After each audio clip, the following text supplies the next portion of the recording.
Levantemos nossas mãos e adoremos a Jesus, Cordeiro de glória. Exaltemos sem comparável majestade ao que vive pra sempre, ao grande eu sou, a Jesus.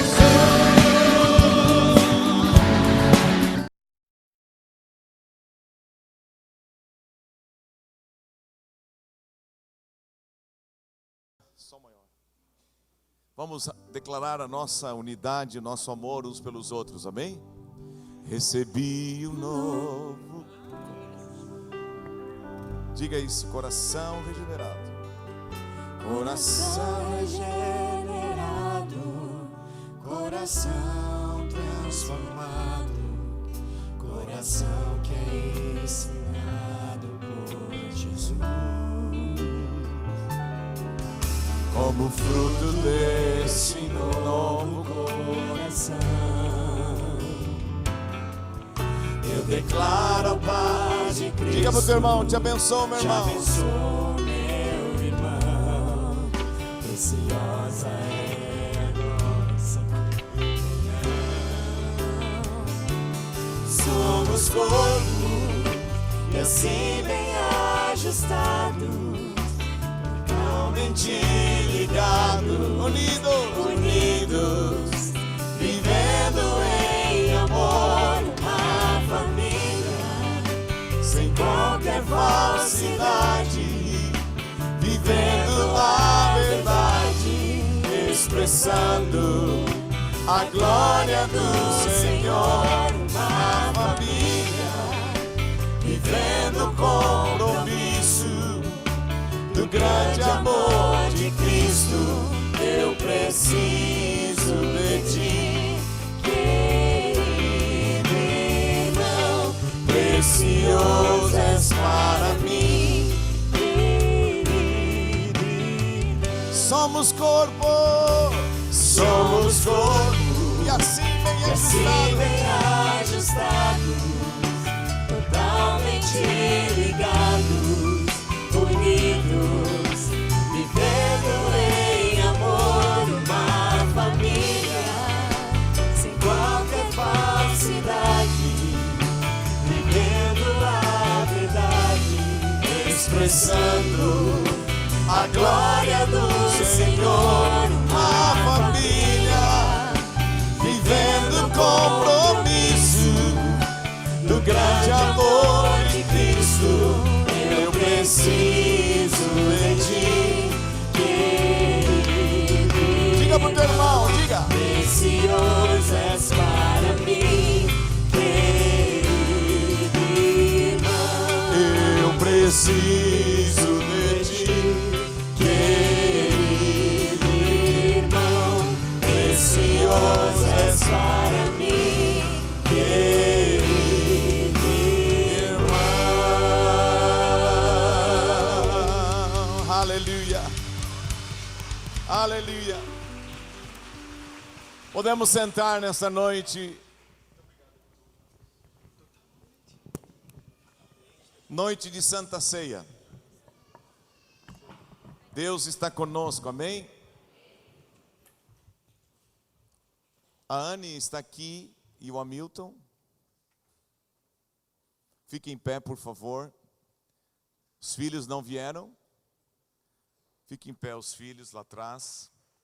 Nós queremos derramar o consolo e o amor de Deus sobre a vida de vocês, pela perda da tua mãe, Anne, a dona Irena, né? Que descansou no Senhor de uma forma tão linda. Estivemos ali no velório essa semana, o pastor Pedro fez a cerimônia. Deus abençoe vocês e console vocês, amém? Está consolando? E todos aqueles que tiveram a perda de um ente querido nesses dias, que Deus abençoe e console, amém? São sempre bem-vindos aqui na igreja, tá? Nos conhecemos já, até pedi quantos anos já conheço o Hamilton me conhece, desde que... Não vamos contar, né, Hamilton? Desde a Casa Jerusalém, Hamilton. Faz tempo, Hamilton. Eu tinha 17, 16 anos. Eu estou com 57, então você tinha uma ideia, né? O Hamilton não demonstra a idade, mas eu demonstro, viu? Abra a Bíblia, eu quero voltar contigo num tema que começamos aqui em Gálatas, capítulo 1, do verso 1 ao verso 5. Quero dar continuidade nesta noite sobre esta verdade bíblica tão importante, verdades que estão aqui contidas nesse texto. Gálatas capítulo 1, do verso 1 até o verso 5. Senhor, abre-nos a Tua palavra, fala conosco, Tua palavra tem poder para nos mudar e nos transformar. Queremos declarar, Senhor, que nós precisamos da revelação da Tua palavra em nossas vidas, em nome de Jesus. Amém. Paulo, apóstolo, não da parte de homens, nem por intermédio de homem algum, mas por Jesus Cristo e por Deus Pai, que o ressuscitou dentre os mortos, e todos os irmãos meus companheiros às igrejas da Galácia. Graça a vós outros e paz da parte de Deus nosso Pai e do nosso Senhor Jesus Cristo, ao qual esse Jesus Cristo a si mesmo se entregou pelos nossos pecados, para nos desarraigar, nos arrancar deste mundo perverso, desse sistema pecaminoso, segundo a vontade de Deus e Pai. A quem seja a glória pelos séculos dos séculos. Amém. Nós temos aqui algumas verdades importantes. A primeira já falamos, é que diz aqui que Cristo se entregou. E ao lermos as Escrituras nós vamos ver que Ele deu a sua vida. A morte de Jesus por mim e por ti naquela cruz, o qual estamos celebrando aqui hoje à noite. O texto da ceia de Coríntios nos ensina que quando nos reunimos nós celebramos a morte de Jesus até que Ele venha. Então nós estamos aqui hoje para celebrar a morte de Jesus. Só que a morte dele não foi algo obrigado por Deus. Ele se entregou voluntariamente. Ele se entregou porque Ele quis. Ele entendeu o projeto de Deus e disse, não, esta é a minha parte. E eu voluntariamente vou abraçar isso, porque eu sei que é isso que Deus quer. Depois diz aqui que Ele morreu pelos nossos pecados. É interessante, a morte foi dele, mas os pecados eram os nossos pecados.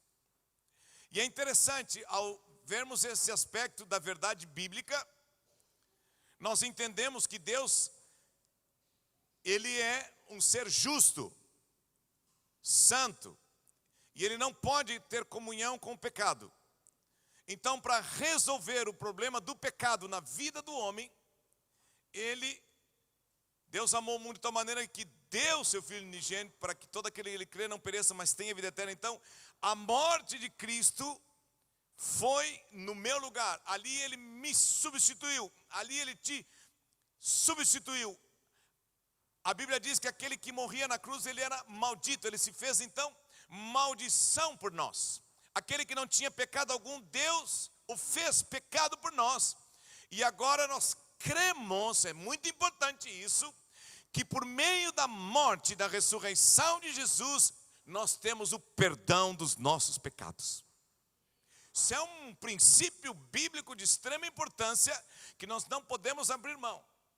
Porque a Bíblia diz que o diabo é o acusador. Ele vem nos acusar dos nossos pecados. Mas agora nós cremos, se confessarmos os nossos pecados, Deus é fiel e justo e Ele nos perdoa todos os nossos pecados e nos purifica de toda a maldade. Então, embora os pecados fossem meus e teus, quem morreu por nós naquela cruz foi Jesus Cristo. Isso nós já vimos em uma outra ocasião. Mas, agora eu quero entrar contigo na metade do verso 4. Se entregou pelos nossos pecados. Digam todos, para nos desarraigar. Diga, para nos tirar deste mundo perverso. Pergunte para a pessoa que está ao outro lado, você acredita que este mundo é perverso? Ou você tem dúvida ainda? Olha só. Se você acha que esse mundo não é perverso, então você não vai querer largar esse mundo. Agora, se você vê que este mundo, e quando a Bíblia fala de mundo, está falando de um sistema demoníaco. Não está falando de apenas, não está falando de algo físico, está falando de algo espiritual. Estávamos mortos em nossos delitos e pecados, mas Deus, sendo rico, nos deu salvação e graça. E nos desarraigou deste mundo perverso. A obra da salvação é uma intervenção da mão de Deus. Não é obra de homens. A minha salvação e a tua salvação foi uma intervenção da mão de Deus. Nós somos resgatados. Nós não poderíamos, nós não tínhamos força, nós não tínhamos condição alguma de sermos resgatados desse sistema maligno de trevas, de pecado, de dor, de sofrimento. Então, Cristo, aleluia, morre no nosso lugar para satisfazer a justiça e a santidade de Deus. E qual é o resultado disso? Nós somos arrancados com raiz e tudo das mãos do maligno e deixamos de ser filhos da ira e nos tornamos filhos de Deus. Deixamos de ser filhos da desobediência e nos tornamos filhos da obediência por meio da obra bendita de Jesus. Ora, foi a mesma coisa que Deus fez com o povo de Israel. Eles não tinham condição de sair do Egito. Deus interviu, a mão dele interviu ali poderosamente. E eles foram regenerados, foram arrancados do Egito por um ato de Deus. E assim também Deus fez comigo e fez contigo. Se formos a João capítulo 17,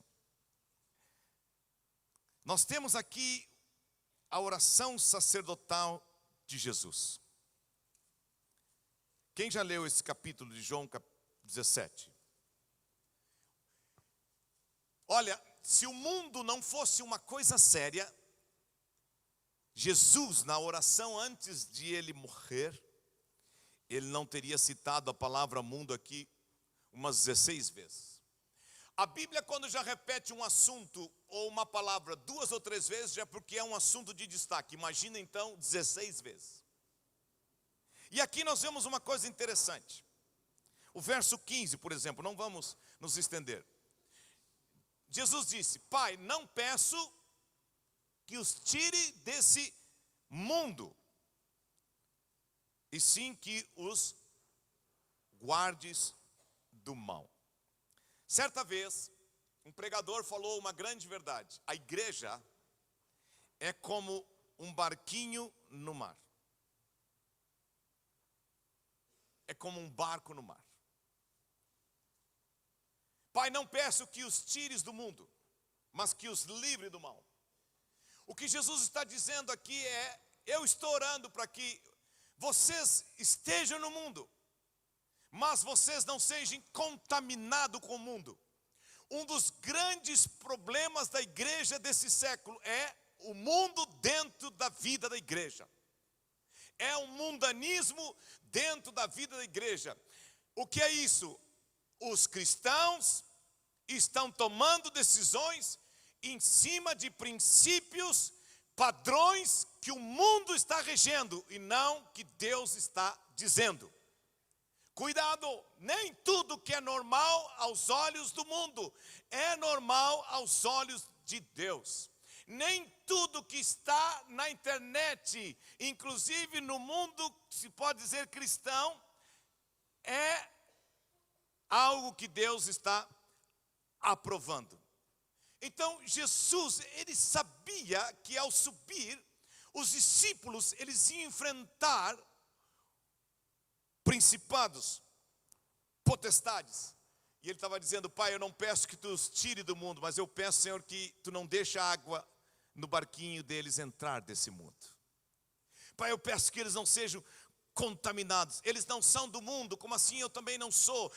O mundo não entende eles, porque eles não são do mundo, como eu também não sou. Mas eu te peço uma coisa, Deus, que tu os livre do mal. Quem foi que Jesus ensinou a orar? Pai nosso que está no céu, santificado seja o teu nome. Livra-nos do mal e não nos deixes cair em tentação. Esta oração nós temos que fazer todo dia. Livra-nos do mal, Deus, e não nos deixes cair em tentação. E preste atenção, ser livre do mundo e do pecado não é se isolar.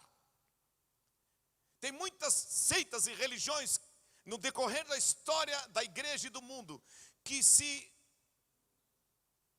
separaram, se enclausuraram e chegaram à conclusão que lá dentro o pecado estava. O pecado não é algo geográfico, o pecado é algo que está dentro do coração do homem. E Jesus está dizendo: Pai, não peço que tu tire eles do mundo, mas que tu os livre do mal. E aí Jesus diz uma coisa muito interessante: vocês são o quê? Luz do mundo e sal nesta terra. Diga para a pessoa do lado: o sal é bom para a carne. Diga: o mundo está cheio de carne. E a igreja tem que estar aqui, salgando o mundo e não se contaminando com o mundo. Amém, irmãos?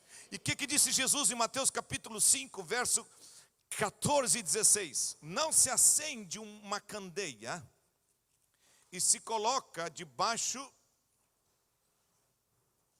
É isso? Vamos ver. Mateus capítulo 5, verso 14 a 16. Diga a pessoa do lado: você é luz desse mundo. Você não é trevas aqui, você é luz. Vós sois a luz do mundo. Não se pode esconder uma cidade edificada sobre um monte. Quem aqui já viu um farol de longe? Você enxerga de longe, né? Está lá em cima do monte. Uma pequena luz ou uma luz forte. Nem se acende uma candeia para se colocar debaixo de uma caixa, do alqueire, de uma caixa, mas no velador, num lugar bem alto.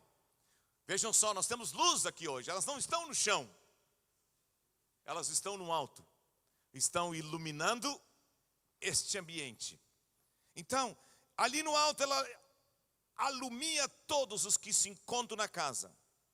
Olha agora o que disse Jesus: assim brilhe também a vossa luz diante dos homens. E como que esta luz vai brilhar? Ele responde: vendo em vocês boas obras. A salvação não é por obras, é pela graça. O apóstolo Paulo desenvolve bem esse tema nas suas cartas. Mas Tiago diz que a fé sem obras é morta.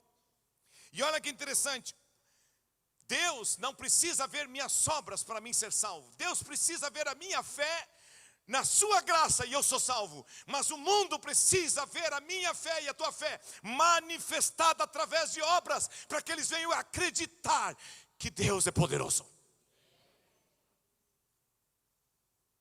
Diga a pessoa do outro lado: não deixe de fazer boas obras. Aliás, o texto bíblico diz: fomos salvos para a prática de boas obras. Amém, queridos? Agora, nos desarraigou deste mundo.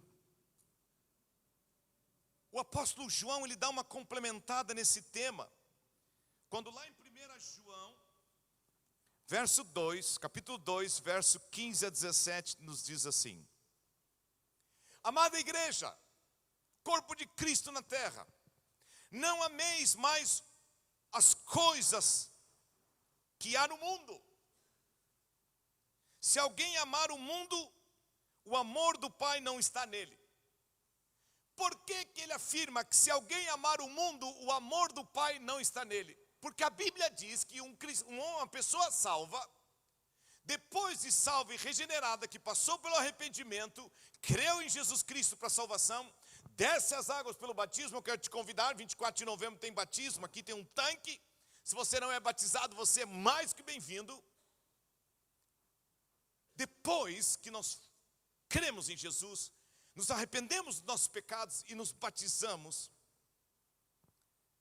a Bíblia diz que o amor de Deus, ele é derramado em nossos corações pelo Espírito Santo. Então, se o amor de Deus está em mim, o mundo não pode estar mais. Eu não posso mais amar o mundo. Agora, se o amor de Deus está apagado em minha vida, o amor do Pai não está em mim e eu estou ligadinho de olho nesse mundo.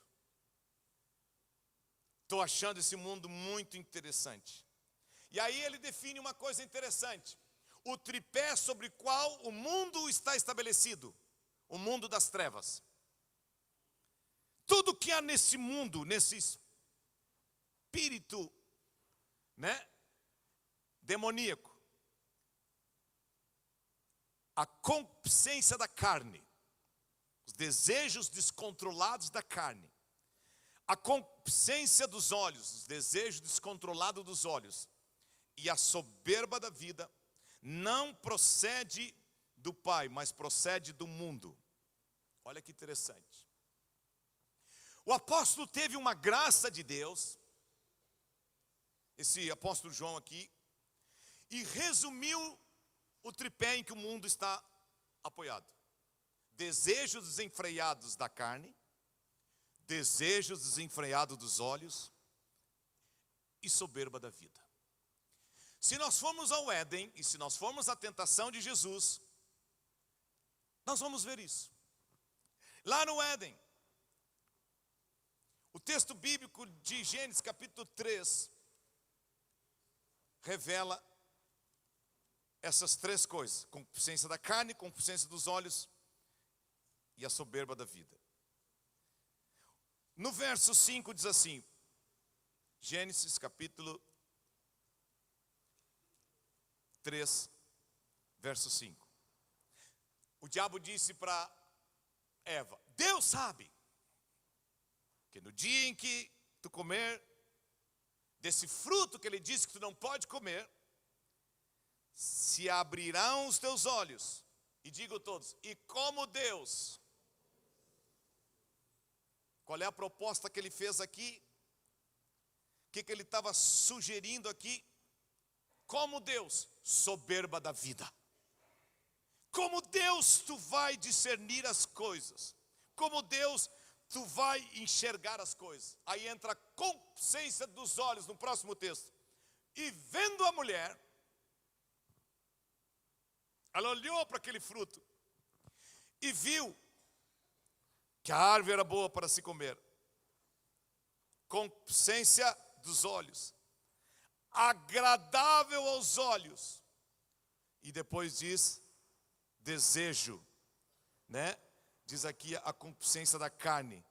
Desejo. Desejável para dar entendimento. E aí vem a ação. Vem o pecado. Ninguém ao ser tentado diga que foi tentado por Deus, porque Deus não pode ser tentado por ninguém. A sua própria cobiça, desejo da carne, desejo dos olhos e soberba da vida, toma o coração e alimenta e toma uma atitude e vai em direção àquilo que não agrada a Deus. Cristo no deserto, ao ser tentado, passou pela mesma tentação. Se você for a Mateus capítulo 4, você vai ver uma coisa interessante aqui.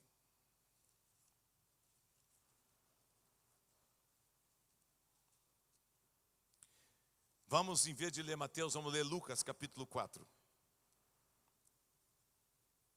Verso 9 de Lucas capítulo 4. Então, o diabo levou Jesus a Jerusalém e colocou ele sobre o pináculo do templo e disse: se és o Filho de Deus, atira-te daqui para baixo. Todo mundo vai ficar sabendo que tu és filho de Deus. Soberba. O diabo estava investindo a mesma tentação que ele fez com Adão e com Eva, investiu em Jesus. Se tu és, te atira daqui.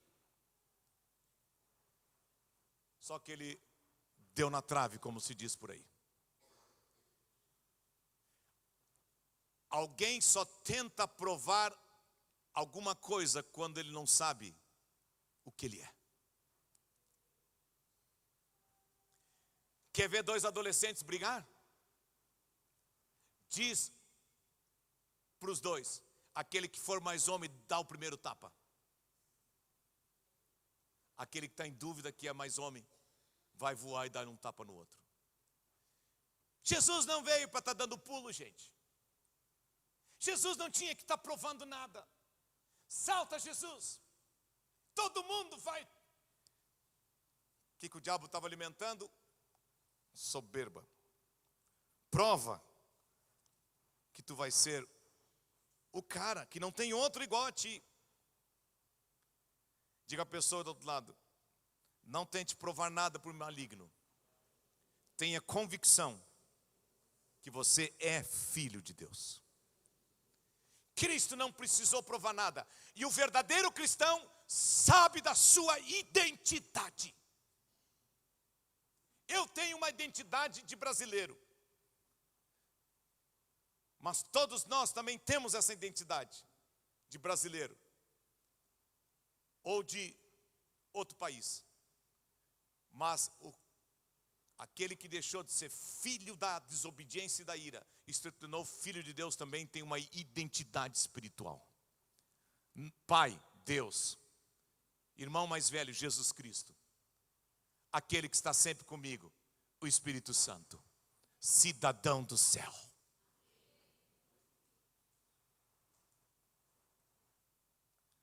Agora, uma coisa interessante. Ninguém melhor do que Jesus, né? Para estar dando explicação lógica para o diabo. Não, só um pouquinho. Deixa eu te dar uma explicaçãozinha aqui, ó. Não adianta me levar aqui em Jerusalém, porque Jerusalém é isso, o pináculo do templo é isso. Mas, não, Jesus não fez nada disso. Diga para a pessoa do outro lado: não tente dar explicação para o maligno. Cite a palavra de Deus para ele e tu terás vitória. Aquele que tem identidade não usa de argumentos. Aquele que tem identidade espiritual usa da palavra de Deus.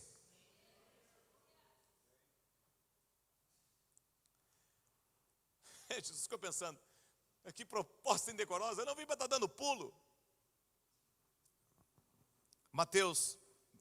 Lucas 5 agora. Elevando, mostrou-lhe num momento todos os reinos do mundo.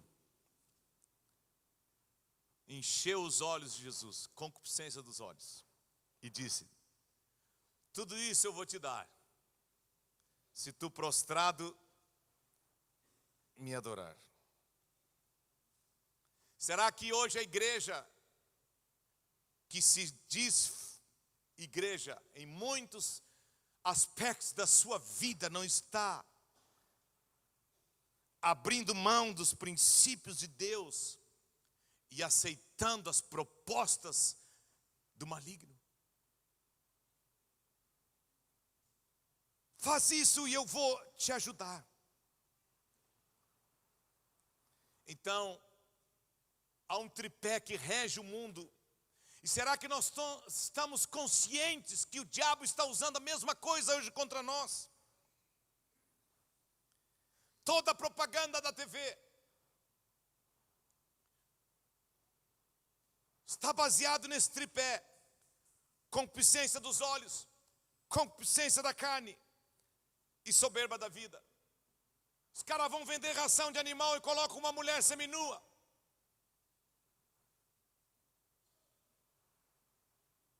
Os caras vão vender um carro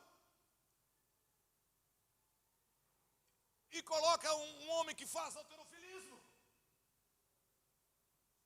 Por que isso? Espírito desse mundo. Atrair pegar as pessoas. Por trás de todo o sistema maligno está o desejo da carne, o desejo dos olhos e a soberba da vida. Será que você e eu às vezes não estamos ouvindo essa proposta? Te dobra aí um pouquinho e eu vou te dar. Quantas vezes, irmãos, um jovenzinho, uma moça, um rapaz, para querer ser feliz na vida, no casamento, está abrindo mão de princípios de Deus e se envolvendo com aquilo que não é o querer de Deus na sua vida. Quantas vezes nós podemos estar abrindo princípios de Deus em nossas vidas e estar fazendo negócios que não é aquilo que Deus quer. Estamos gastando tempo naquilo que não é o que Deus quer. Estamos gastando recursos naquilo que Deus não quer.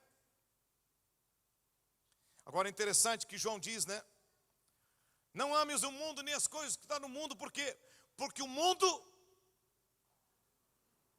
jaz no maligno, mas o mundo, vamos voltar ao texto bíblico, o mundo passa.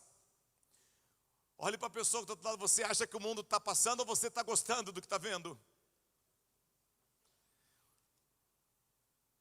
O mundo envelhece, gente. Quem não tem visão espiritual não enxerga isso. Diga à pessoa do outro lado: não ame mais o mundo, nem as coisas que há no mundo. Vença as propostas do diabo nos desejos desenfreados dos teus olhos, da tua carne e da soberba da vida. Amém, irmãos? Mas ao voltarmos ao texto de Gálatas, o verso 3 diz: graça a vós outros e paz, da parte de Deus nosso Pai e do Senhor Jesus Cristo. Olha que interessante essas duas palavras, graça e paz. Se você ler as cartas do Novo Testamento, você vai ver que estas duas palavras estão sempre na sequência. Primeiro a graça e depois a paz. A paz é resultado da operação da graça de Deus na minha vida. Não há paz se eu não crer na graça de Deus. Não há paz se eu não crer na obra da cruz. Não há paz se eu não crer no poder de Jesus Cristo. Pela graça sois salvos, mediante a fé. Se não vem de vós, é dom de Deus. Romanos 5:1, justificados, pois, mediante a fé, temos paz com Deus. Diga à pessoa do outro lado: o que te dá a paz verdadeira não são circunstâncias ou coisas desse mundo. É uma pessoa e o nome dela é Jesus. A morte de Jesus foi o preço pago para eu e você ter paz em nossas vidas. Jamais haveria paz entre nós, pessoas diferentes. Jamais haveria paz no matrimônio. Jamais haveria paz nós para com Deus sem a obra da cruz.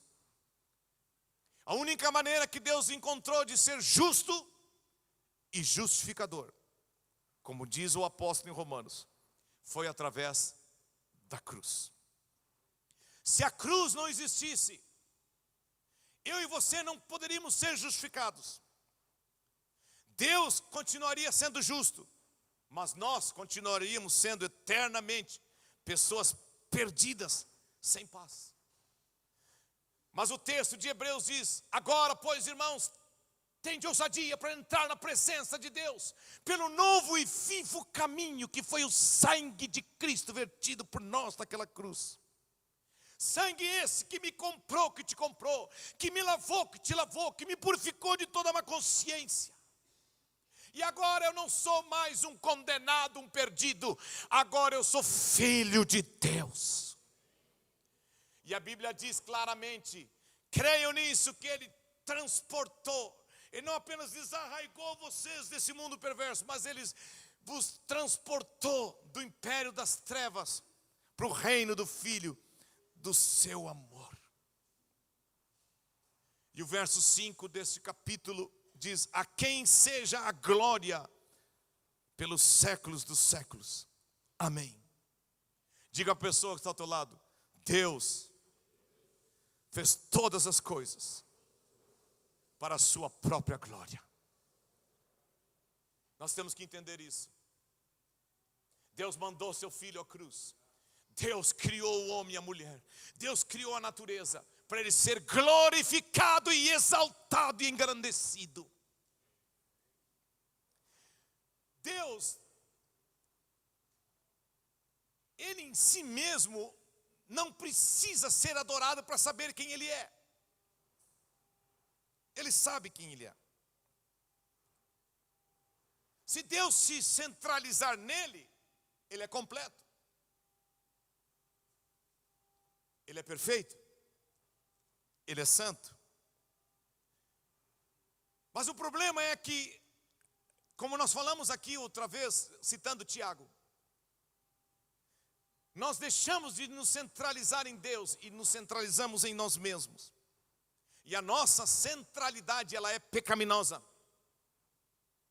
Porque nós queremos nos realizar em cima de coisas e de pessoas, para nos sentir felizes, para nos sentir que nós somos alguma coisa. Deus, ele não precisa disso. A ele seja a glória pelos séculos dos séculos. Tudo que ele criou é para a sua glória. Deus, ele é totalmente pleno e satisfeito. Não existe um ser mais perfeito e alegre do que Deus na terra. Deus não teria outro motivo de ser ele mesmo, senão ser Deus, completo, sem precisar de nada de alguém. Com as pessoas nós tratamos assim.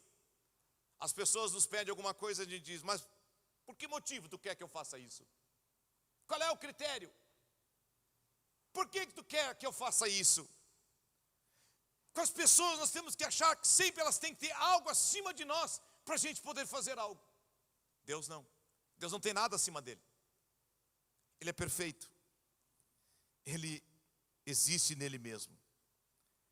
Deus não tem nada que possa substituir ele. Ele é bom e perfeito. Nós não podemos dizer para Deus: mas Deus, qual é o teu critério para mim te obedecer? Me convence que aquilo que tu está me pedindo é certo.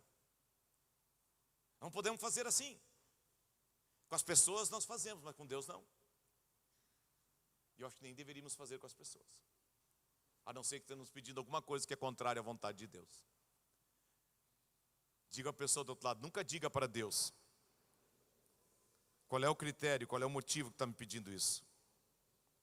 Se Deus tivesse algum critério para exigir, ele não seria Deus, gente. Diga à pessoa que está ao teu lado: a vontade do Senhor.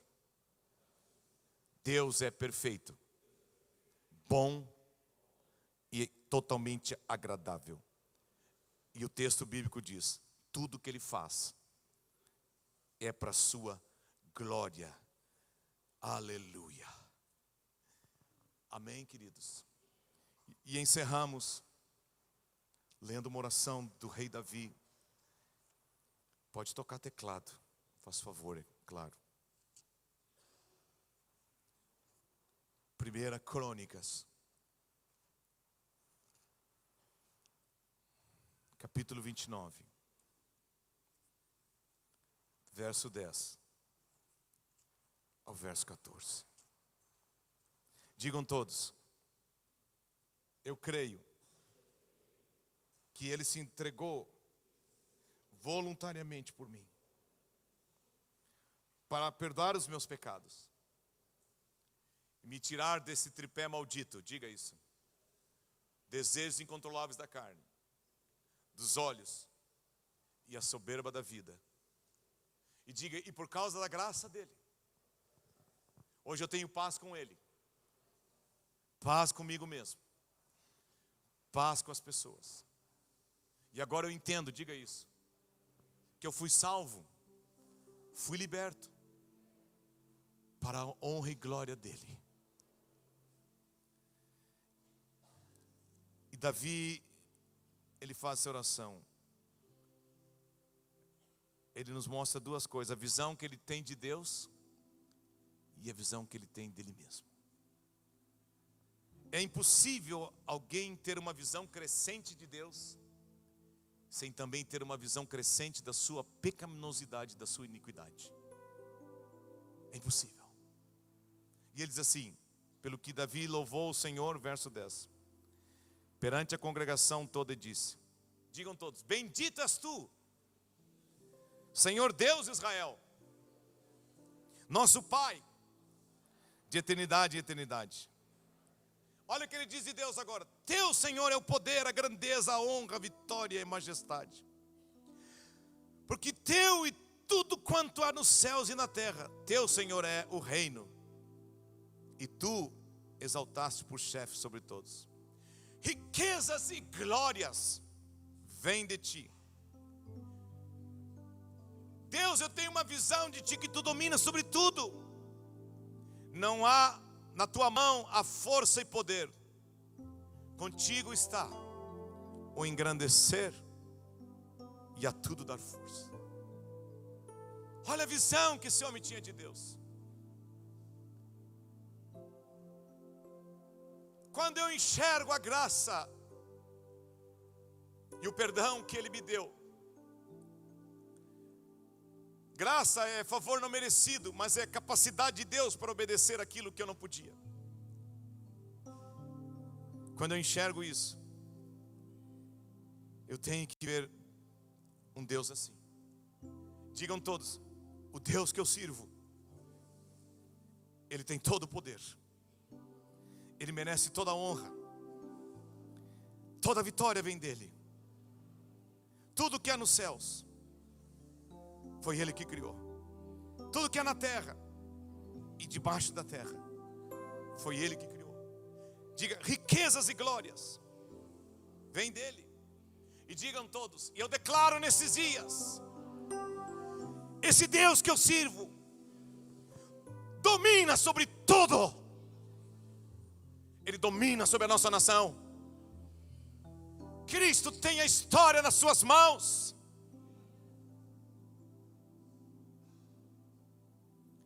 Na tua mão a força e poder. Contigo está o engrandecer. Agora, pois, ó nosso Deus, graças te damos e louvamos o teu glorioso nome. Agora, ó, é impossível você ver a grandeza de Deus sem ver a tua pequenez. Olha o que ele diz agora: quem sou eu? Quem é o meu povo? Para que pudéssemos dar voluntariamente essas coisas. Estavam para construir o templo. Quem somos nós para estar te dando alguma coisa, te ofertando algo? Tudo vem de ti. E das tuas mãos te damos. Porque somos nós, estranhos diante de ti e peregrinos, com todos os nossos pais. Como as sombras são os nossos dias sobre a terra, e não temos permanência. Diga à pessoa que está ao teu lado: quem você é? Quem somos para poder achar que podemos dar alguma coisa para Deus? Diga à pessoa do outro lado: tudo na tua vida vem de Deus. Há um texto bíblico que diz: ninguém tem nada se dos céus não é lhe dado. Olha só. Às vezes nós, como igreja, agimos como criança. O pai está de aniversário e a mãe vai lá e pede dinheiro para o pai e compra um presente com o dinheiro do pai e dá para a criança. E ela vai lá feliz e dá para o pai achando que era ela que estava dando. Diga: Deus é meu pai. Tudo que eu tenho, tudo que eu sou, vem dele. Rogo-vos, pois, irmãos, pelas misericórdias de Deus. O que ele está dizendo em Romanos 12? Rogo-vos, pois, irmãos, que vocês olhem para a graça. Olha para esse Deus eterno que fez tudo por nós quando não merecíamos. E por causa da sua bondade, da sua misericórdia, rogo a vocês, pelas misericórdias de Deus, que vocês ofereçam a vida de vocês como um sacrifício vivo, santo e agradável a Deus, que é o vosso culto. Todo dia, na presença de Deus. Todo dia. Olha, meus irmãos, Deus nos chama para viver só para Ele. Só para Ele. Mateus 6:24. Já vamos tomar a ceia. Obrigado, Deus. Eu sou teu e tu és meu. Minha vida dou, minha vida dou. Faça isso, uma oração, diga. A ti, Senhor, rendido a ti estou, e pra sempre cantarei. Faz em mim, Deus. Faz em mim o teu querer. Minha vida dou. Os irmãos que servem a ceia, venham aqui por favor na frente. Rendido a ti estou, Pastor Antônio, e pra sempre cantarei. Pastor Valdemir e o Pastor Tiago. Suba aqui, Faz pastor. em mim o teu querer. Diga Minha vida dou cante a bem tudo. ti, Senhor, rendido a ti estou, e pra sempre cantarei. Faz em mim o teu querer.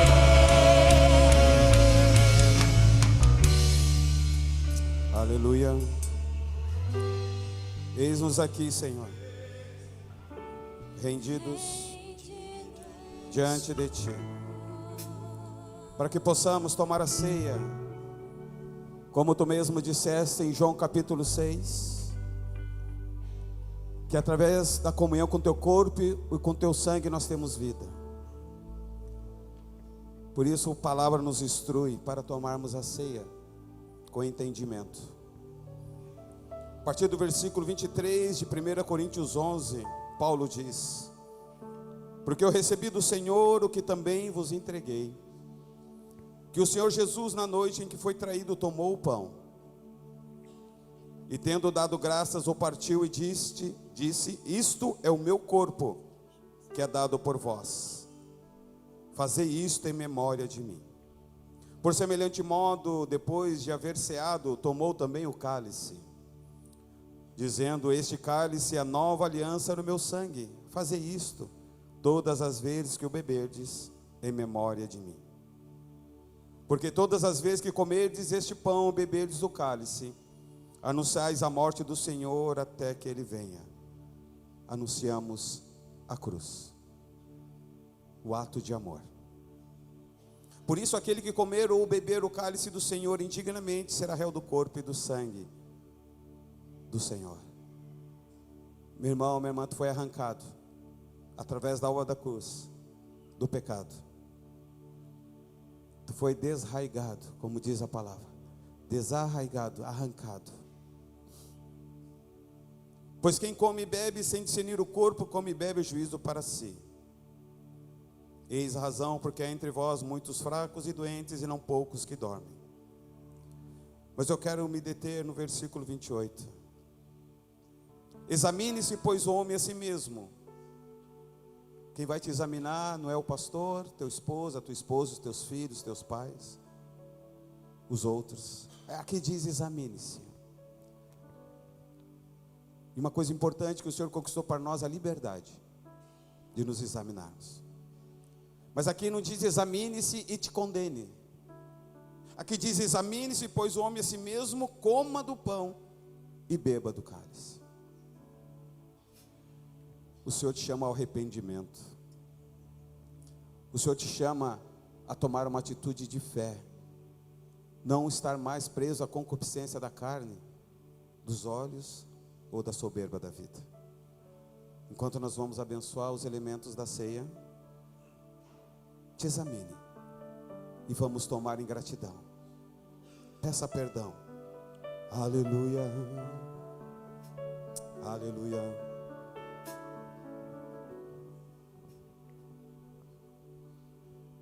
Pai, damos graças nessa noite, Senhor, porque este pão aqui, meu Deus, é o teu corpo ali entregue por nós,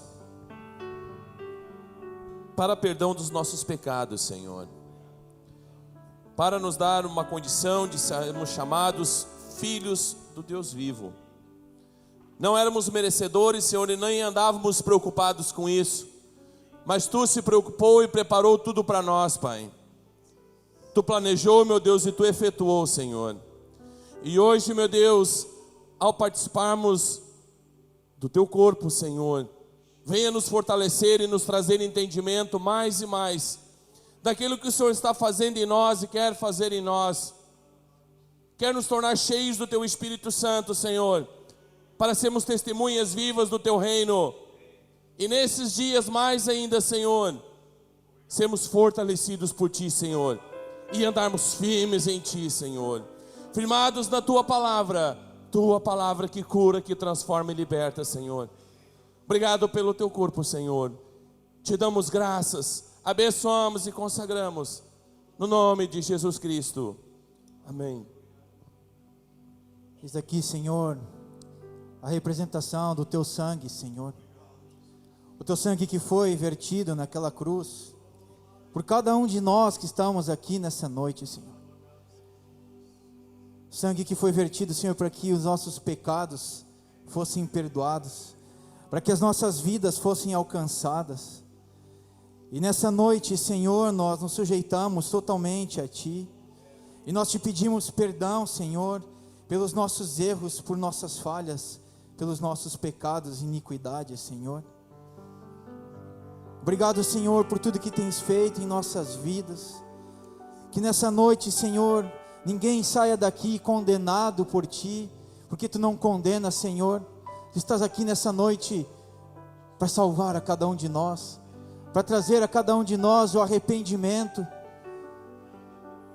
Porque nessa noite, Senhor, Tu quer mudar os nossos corações, Senhor. Que possamos discernir o Teu corpo e o Teu sangue nessa noite, Senhor. Pedimos perdão mais uma vez a Ti, Senhor. Nos limpa.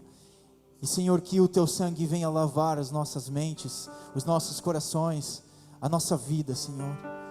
Em nome de Jesus nós oramos. Amém. Nós Te agradecemos, Senhor Jesus. Podemos sentar e estar adorando. Nós vamos receber esses amados irmãos o pão. Vamos esperar, à medida que recebemos, vamos ficar em pé. E vamos comer todos juntos nessa noite. Noite de comunhão. Graças eu Te dou, ó Pai querido e amado, pelo preço que sacrifício de amor, sacrifício de amor que me comprou, ungido do Senhor, ungido do Senhor, pelos cravos em tuas mãos. Aleluia, aleluia, aleluia. Graças eu Te dou, Ó meu Senhor, ó meu Senhor, meu Rei, meu Salvador. lavou minha mente e coração, me deu perdão, restaurou minha comunhão.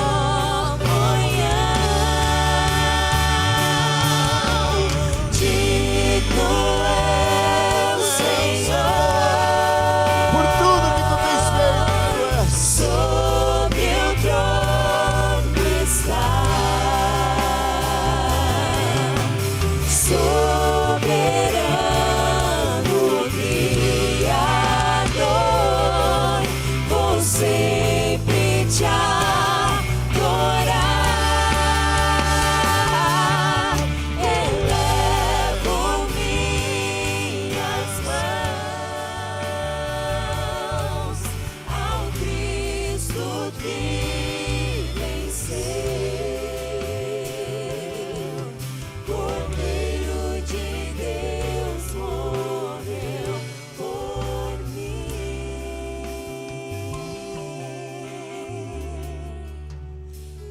ressuscitou.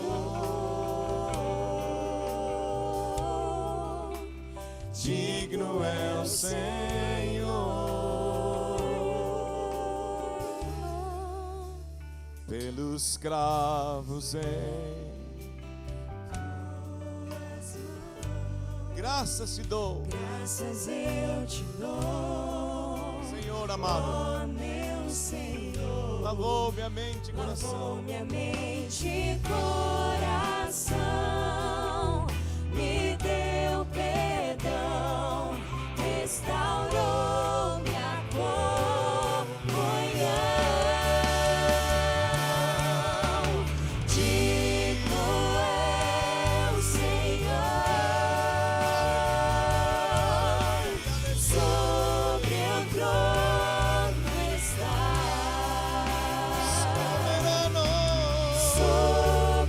Soberano Criador, vou sempre te adorar. Elevo minhas mãos ao Cristo que venceu. Cordeiro de Deus morreu por mim, mas ressuscitou. Digno é o Senhor. aleluia. Diga bem forte: Deus, muito obrigado por não ter poupado teu filho. Eu declaro, diga isso, a minha fé em Jesus, e eu sou filho dele, e eu participo desta mesa e desta ceia. Coma com alegria, participe. Eu te dou graça.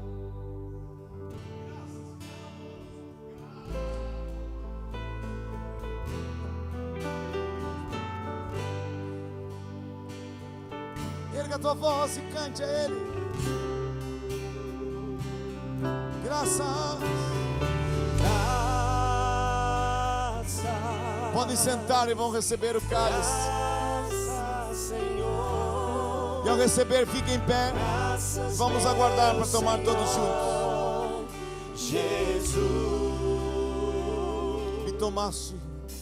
Me tomaste em teus braços e me deste salvação.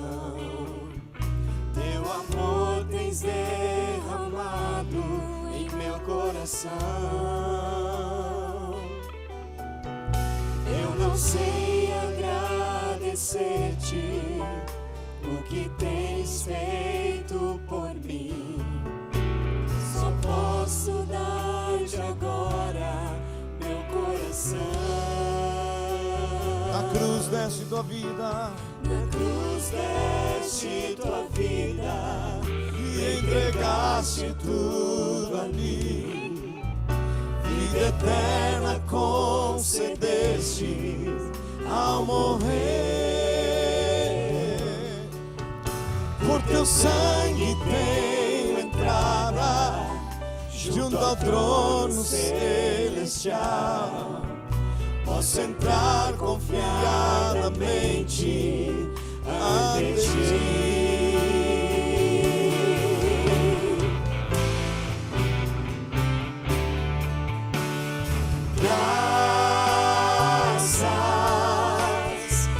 Graças, Senhor. Graças, meu Senhor Jesus.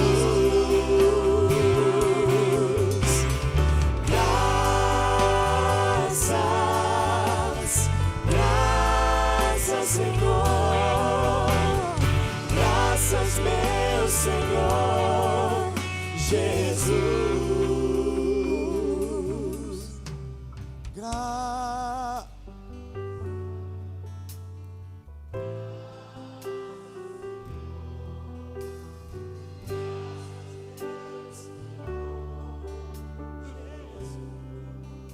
Graças.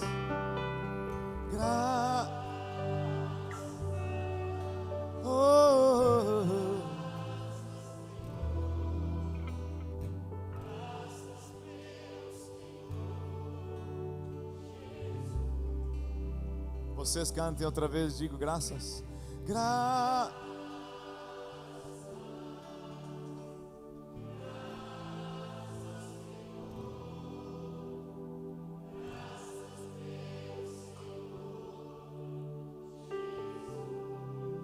Outra vez, declare o Rei.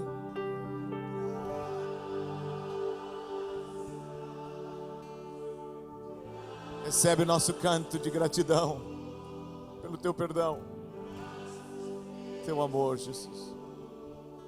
Jesus, levantamos nossas vozes para te adorar nessa noite, para te bendizer, Senhor. A Deus dou a glória. Isso, cante. A Deus dou a glória. Outra vez. A Deus. Isso. Dou a glória pelo amor que me deu, pelo amor que. Outra vez. A Deus dou a glória. Cante, igreja. A Deus. Recebe, Jesus. Toda glória e honra a ti. Aleluia. Tua glória. Oh, não merecíamos. Tua glória. Pelo amor que me deu. Com seu sangue lavou-me, com seu sangue. Cante isso. E lavou. Seu poder libertou-me, seu poder. Aleluia, uma intervenção divina. A Deus dou a glória pelo amor.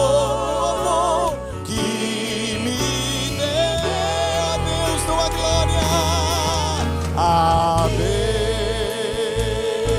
Deus dou a glória.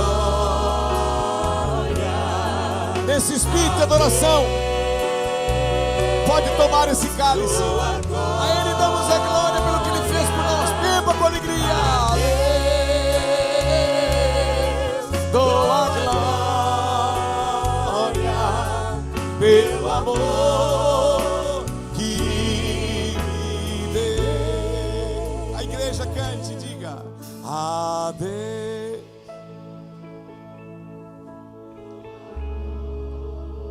Cristo, tu estás aqui, aleluia. Tu és vivo e real. Levanta tuas mãos, pega a mão do teu irmão, levante junto e diga: a ti damos a glória, a honra e o louvor nesta noite.